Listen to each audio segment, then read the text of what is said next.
What is school for? Feel free to call me slow, but I spent 16 years going to school, and I still don't know. When I finished, I didn't know how to do my own taxes, purchase a home, or apply for a loan. I didn't know a thing about investments, building credit, or getting a job. I graduated at the top of my class, and what did I have? This fancy diploma to sit at home with my mom. But luckily, they did teach me some important skills like factoring trinomials and how mitochondria is the powerhouse of the cell. I'm so happy I remember the Pythagorean theorem, because it helped me a lot. Okay, I'm lying, let me stop. Because all the stuff they taught me, truthfully, I forgot. Mom, remember when you would ask me, what did you learn in school today? And I would say, nothing much. I wasn't being modest. The truth about it, Mom, is I had already forgotten. And it's not just me. Millions of students sing the same song. How many of you guys avoid eye contact with the teacher to try not to get caught upon? Afraid to raise your hand for fear of being wrong, which proves that school isn't an environment for learning or building up the intellect. It's just a game you play for grades and how many A's you can collect. But I guess what do you expect when the most commonly asked question in class is this gonna be on the test? Is this gonna be on the test? See, if school put learning instead of testing and memorizing as the top standard, then the letter F would not stand for failure. It would stand for find another answer. And if school was really interested in our personal and academic success, students would wake up later, have more freedom, and homework a lot less. And that's not my opinion. This conclusion has been scientifically tested and proven. And any teacher that doesn't believe me, feel free to check my works cited page to inspect. Oh, and I did it in MLA format because I know that's all you will accept. See, students would get more benefit from an extra hour of sleep than putting them through the torture of an extra essay, reading 150 pages, doing problems 1 through 60 on the worksheet, and having 3 projects due by the end of the week. Not only is it pointless pain, but it's also dim-witted, because we get so much work, but they don't teach the time management skills to deal with it. See, in school, we are controlled by bells. We have to learn in rooms with the feng shui of a prison cell. We have to ask permission to relieve bodily functions, but not before the teacher asks a million questions like, why didn't you go before class? I'm sorry, my bladder is kind of on its own schedule and it's not always timely. See, teachers always say, use your time wisely. But that never made sense to me.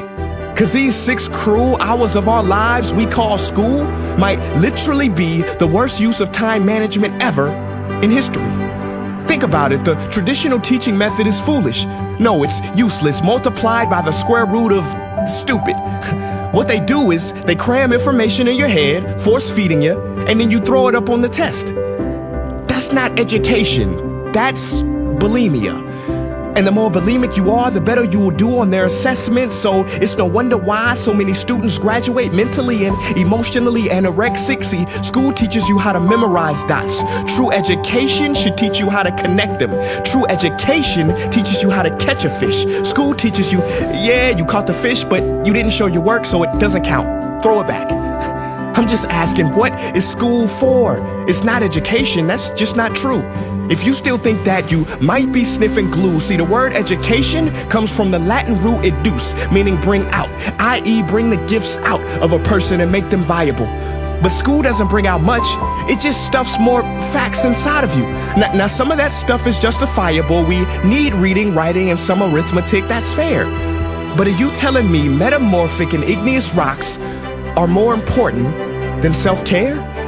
If suicide is the 3rd leading cause of death of ages 10 to 24, and Harvard studies suggest the biggest predictor for success is self-control and emotional health, then why the heck aren't we taught how to handle stress, bullies, or rejection? How about anxiety or depression? You know, skills we need for our entire lives. Bro, I don't even know how to cook. I'm honestly surprised I'm still alive. But hey, at least I can name all the battles that happened in the Civil War. Seriously, what is school for? Some say you need it to be successful, and that's something we do not doubt.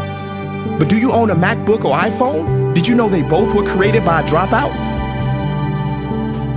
Are you watching this video on Facebook or YouTube? Doesn't matter which you choose. They both were created by dropouts. Ever use Snapchat, WhatsApp, shopped at Whole Foods? Well, thank a dropout. Does your home furniture come from IKEA? Okay, don't get the wrong idea. He was not a dropout. Don't be a fool. I mean, how could he drop out? Ingvar Kamprad, founder of IKEA, never even went to school. I know what you're thinking.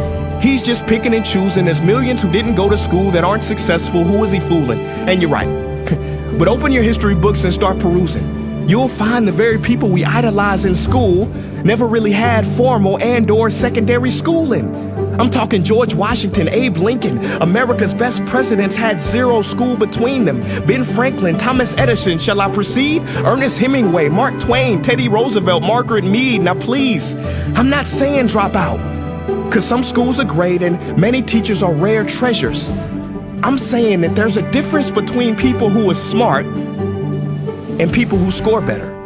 I'm saying that your future is something that no test will ever measure. Even if that test begins in 3 letters like SAT, ACT, it's BS if they say those determine your LIFE. No, your destiny is in your hands. You must shape it to be great. So don't expect school to open doors, because it's more likely to slam them in your face.